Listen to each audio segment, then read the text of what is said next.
Media for our generation of journalists, the white media. Because prior to that, there were all kinds of great reporters. They just didn't see a need to give them jobs. If you go back and you look at the Kerner Commission report, which talks about why the riots happened, one of the charges in that report is that the media had to do a better job of covering all of America, covering the black community.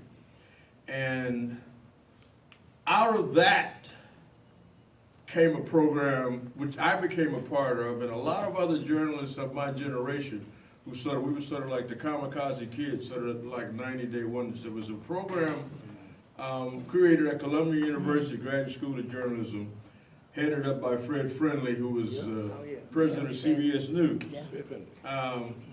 And their charge was find some people of color to cover these communities. They were really, the riots really shook up America. A lot of you are too young to remember that. But there is a cause and effect. There was a cause and effect. And myself, I had a degree in journalism when I got accepted there, but I was a sports writer coming up. I was a sports editor at my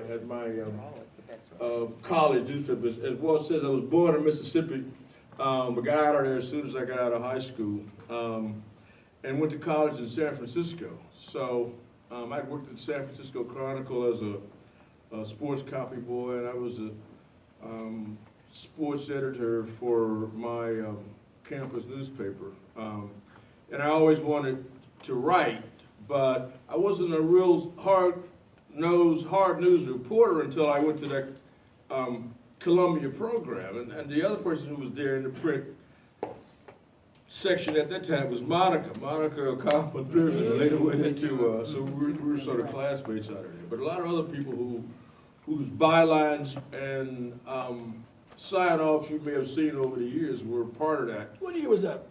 It started in '68. It started as a broadcast thing. Michelle Clark, who was a CBS News reporter, and then '69 they expanded it to include print, and they recruited people from all over the country. So that was the first wave of black and Hispanic and other journalists of color into mainstream media. It was like